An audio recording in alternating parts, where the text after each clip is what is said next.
Sesungguhnya orang-orang yang memperdebatkan tentang ayat-ayat Allah tanpa alasan yang sampai kepada mereka, tidaklah di dalam dada mereka melainkan hanyalah keinginan akan kebesaran yang mereka sekali-kali tidak akan mencapainya. Maka mintalah perlindungan kepada Allah. Ini diberikan contoh dari ayat ini seperti orang dalam majelis ilmu, dia sengaja mau tunjukkan kalau dia hebat, maka dia selalu bertanya, dia selalu menonjol. Bukan tidak boleh bertanya, bertanya hal yang dibutuhkan. Kalau nggak dibutuhkan hanya untuk menunjukkan kalau anda hebat, tidak ada gunanya sama sekali. Allah menjelaskan dalam ayat ini, dia tidak akan pernah dapatkan kebesaran yang dia inginkan. Yang ada orang cemooh, ini orang lagi gitu kan. Seringkali dibahasakan begitu, mungkin karena tidak ada keikhlasan dalam bertanya. Kalau dia perlukan bertanya, pasti Allah SWT akan tunggangi tanda kutip ya, untuk dia niatnya memang ikhlas, maka Allah tunggangi untuk menjadi kebutuhan bagi orang lain. Orang lain merasa, oh ya perlu nih ditanya, bagus nih gitu. Seperti itulah. Kata Nabi SAW di dalam hadis ini diriwayatkan Imam Bukhari dalam Kitabul Libas dan Imam Muslim dalam Kitabul Libas juga. Kemudian ada juga perawi-perawi yang lain seperti Nasai, dan bisa dilihat kalau punya bukunya di footnote-nya. Kata Nabi SAW, "Bainama rajulun yatabakhtaru fi burdaihi idh khasafa Allah bihil arda fahuwa yatajaljalu fiha ila yaumil qiyamah." Ketika seorang laki-laki sedang berjalan dengan segala kesombongannya dengan menggunakan kedua mantel barunya, bajunya, tiba-tiba Allah menenggelamkannya ke dalam bumi, maka dia meronta-ronta di dalamnya sampai hari kiamat. Ini tentu kalau kita baca letter-letter tidak faham maksudnya, tapi ulama hadis merincikan, mengatakan ada sebagian sahabat menukil bahwasanya ini terjadi pada Bani Israel.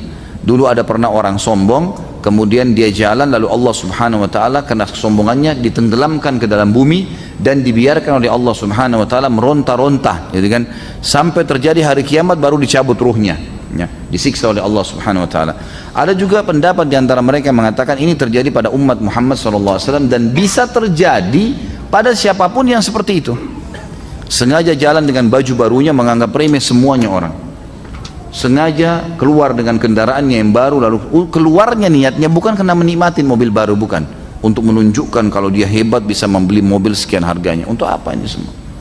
Gak perlu. Nikmatin boleh, tapi menjatuhkan orang lain ini tidak boleh sama sekali. Dan ini penyebabnya bisa ditenggelamkan oleh Allah Subhanahu wa taala ke dalam bumi. Allahu a'lam bagaimana prosesnya itu. Ini ancaman dari Nabi SAW bagi orang yang sombong. Orang-orang yang sombong, teman-teman sekalian, pada hari kiamat nanti akan dibangkitkan ya, pada hari kiamat dalam kondisi sangat kecil, seperti semut saja di tengah orang-orang manusia yang besar. Itu disebutkan di dalam hadis riwayat Tirmidzi dalam kitab Sifatul Qiyamah, dan hadis ini ya dijadikan atau disebutkan hasan oleh beliau. Kata Nabi SAW, yuhsyarul jabbaruna wal mutakabbiruna yaumal qiyamati amsalad dzurri yata'humun nas.